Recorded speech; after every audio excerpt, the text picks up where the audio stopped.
Start small. Before you start with a big story, try to start with a one shot or a short story. It's easier to manage and finish. Make it around 5 to 10 pages, 15 if you're pushing it. It'll give you practice and an idea of whether you want to actually commit to the story, like long term, or it'll just be a cool one shot that you can add to your collection of homemade comics. Make a log line. This tip will save you a lot of time. A log line is your comic's one sentence elevator pitch that hooks people in. Think of it like a movie tagline. Here's a simple logline formula on the screen that you can pause that I use. Here's an example from Invincible. When a teenage boy inherits his father's superpowers, he tries to become a great superhero but discovers his father's dark secrets that change everything. If your logline sounds like something people can't help but want to read, you're onto something good. Write your ending first. Think of your story like a road trip. You need to know the final destination or you'll just end up driving in circles and run out of fuel in the middle of nowhere. Knowing how your story ends will guide your entire plot. Who's the final boss? What's everything leading up to? Is there any big reveal or plot twist in the end? What's the end game of your story? No, not that end game.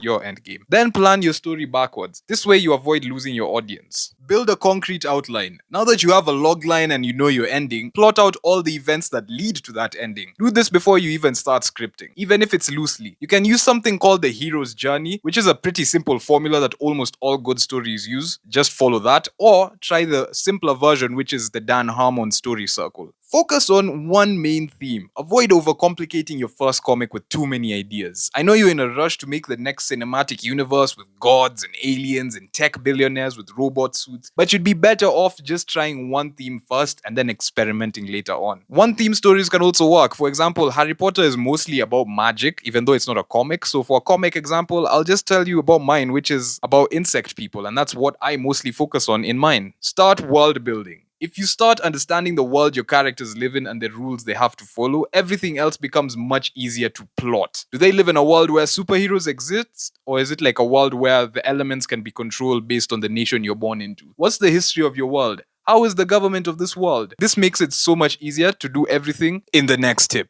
Create character profiles. Now that you have a pretty good world and you know your character's setting, you probably want to create multiple characters for the story. So for that, you're going to have to create character profiles. Just add their personalities, their motivations, their goals. These are all details that are going to be in the story. Take this seriously, and this is something I wish I definitely defined and did earlier before I started my comic. Create a mood board. Collect all the images, colors, and vibes that you've gotten from the character, the world you want to build. Just put them into different folders. The best site to do this that I personally use is Pinterest. This is not sponsored, but I just recommend you use them. Pick a format. Is your comic gonna be a physical or digital comic? If it's digital, is it gonna be a PDF, a Kindle, an ebook, or a webtoon that has infinite scroll? If it's physical, is it gonna be a single issue 20-page comic or a full-on graphic novel? These are things you need to think about before you start making it. Test your premise. Pitch your concept to a friend and see if it's engaging enough. Analyze your genre, study similar comics for pacing, panel layout, and even just the art style they use, just so that you can understand what your audience would probably like. Be brutally efficient with dialogue. Cut out any unnecessary lines if a piece of dialogue doesn't move the story forward, or at least reveal something important or help the readers learn more about your character. Just cut it. Just keep things short and simple. Avoid info dumps. Spread out the exposition naturally. Let readers find out about things. Don't just tell them everything that they need to know in the beginning. Just don't info dump. I wish I didn't do this, but I've done this in comics before, and it's not a very interesting way to tell the story. Let them find out things in the world. These things can even be plot twists along the way. Don't tell them everything. Master opening and closing shots. Start your comic with some kind of opening shot that establishes the location they're in. Maybe it's a superhero standing on a rooftop and he's looking over the city. Maybe it's a witch who's flying across the kingdom on a broomstick. Whatever you need to do, that's how you start the story and you establish the first shot. And then the final closing shot has to be something that leaves the reader wanting more. For my first comic, the establishing shot was usually the Haven, which was this dome city in my universe, and that was just to show where the characters lived inside this dome city. Write for cliffhangers. End chapters with suspense or books. Keep the reader hooked by leaving them wanting to know what happens next. Like before you even start, think about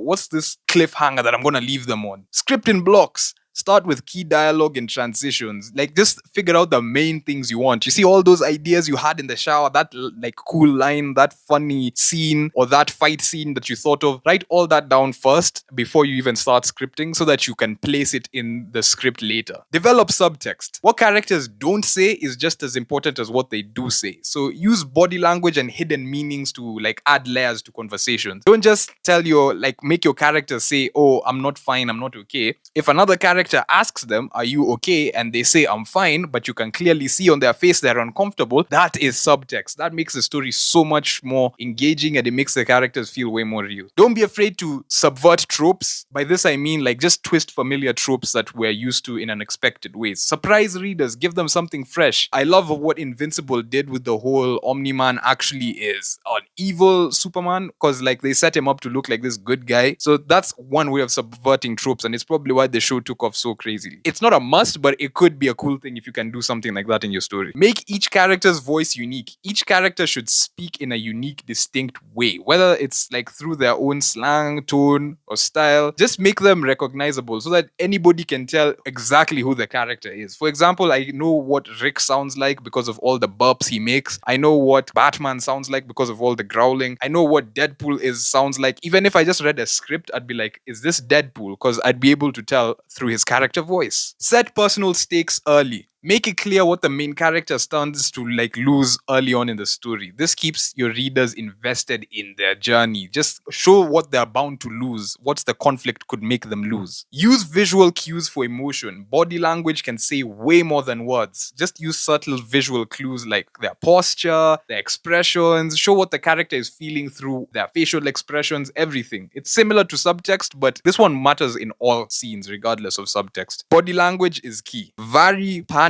sizes. Use large panels for dramatic moments and smaller ones for quicker dialogue or fast action. This controls the pacing. Save the big panels for the big stuff. For example, in my comic, I used this big panel here just to show that the main character is like overpowered and he can actually shoot electricity. He can generate electricity. Page to panel ratio. Don't cram too much into one page. Let big action scenes breathe by spreading them out across multiple pages. I used to do like 10 panels in one page. I do not recommend this to anyone. Try maybe 5 to 6 per page max. It'll also improve the individual art on the panels and pages. Break panels, but sparingly. Have your characters reach out to the panels or interact with the borders. Like, this technique usually makes the art look way cooler. So like sometimes if a character's been hit, show them breaking out of the panel in a way across the page. Just don't overdo it. Use it in super impactful moments. Think of each page as a mini story. Each page should have its own arc, a setup, an action, and a payoff so that it's engaging as a larger part of the story. Avoid overcrowding panels with speech bubbles. Leave space for the art to shine, especially with important scenes like establishing shots. Use negative space to your advantage. Empty space can emphasize key moments or emotions. Basically, some scenes don't need a panel. Just draw the character with no panel in the background. Plan your page turns. The end of a page should make readers eager to turn the page. Use suspense, reveals, or questions to keep them engaged. Use silent panels for impact. Silent panels can be really powerful. Let the art just speak during tense moments and allow the reader to absorb the scene without any dialogue. This is different from the negative space because in this one there's actual background art and stuff. The characters just aren't talking, so that can create a bit of tension. Write a blurb, not just a log line. After you've gotten your log line and all the details for your story and everything, you should actually write something called a blurb, which is like your log line but now for your readers. It's usually that thing at the back of books that has a story summary that doesn't spoil things. Thumbnail before you draw. Lay out your panels in a rough sketch to plan the flow. Think of storyboards in movies, but now for comics. Create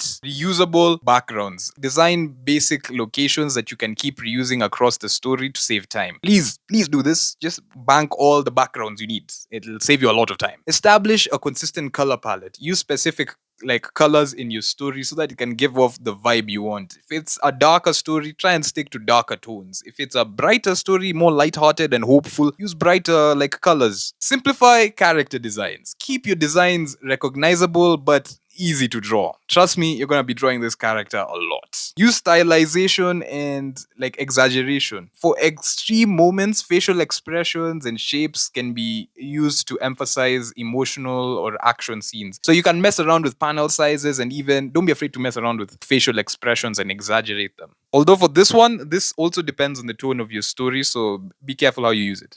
Think cinematically. You like visualize your panels like you're a director framing shots for a movie. Sketch loosely first and then refine later. Avoid just slowing yourself down by overly detailing the pages as you draw them. Say like the next 5 pages, just sketch all 5 of them and then come back and fix the details later. Use reference for tough angles. Actually, use reference all the time. I don't know why so many artists think that it's kind of like cheating by using reference. It's not. You're saving yourself a lot of time. Just stop feeling guilty. Stop feeling. Yes, I'm calling you out. Yeah. Use some reference. Experiment with shading styles. There's like 2 main types. I'd say it's cross hatching or simple gradients. Just find what suits you and your style. I'm not a big fan of cross hatching, which is that whole like sticks line thing. You see those little cross things on comics? I usually prefer the gradient look, but whatever works for you, works for you. Create symbolic imagery. Use visual metaphors that enhance your story without needing an explanation. A good example would be the Spider-Man comic where he threw his suit out into the trash instead of saying, "Oh, I quit being Spider-Man." He just throws it in the trash and the art just shows it. He's quit. He's walking away from his former life as Spider-Man. That just hits different when you show versus you tell. Get feedback early and often. Don't wait until you're done. Just keep showing people and sharing your work with people in the various stages of its production. Step away for a while. Take breaks between drafts and take a walk sometimes. Just refresh your mind and come back with it like with fresh eyes. Create a side file. Store all your scrapped ideas and panels because you never know if you could reuse them in the future. You're like, oh, okay, maybe this scene idea wouldn't work. Don't throw it away. Keep it. Write it down. You could probably use it either in this comic or in the next one you make. Simplify overdrawn scenes. Cut any scene that slows the pacing or adds unnecessary complexity. Embrace revisions. Don't be afraid to cut, rearrange, and redraw parts of your comic. The best stories usually come from editing, so be open to changes that improve your overall story, but don't be a perfectionist. Focus on consistency, not perfection. Readers will forgive imperfections as long as the story is good.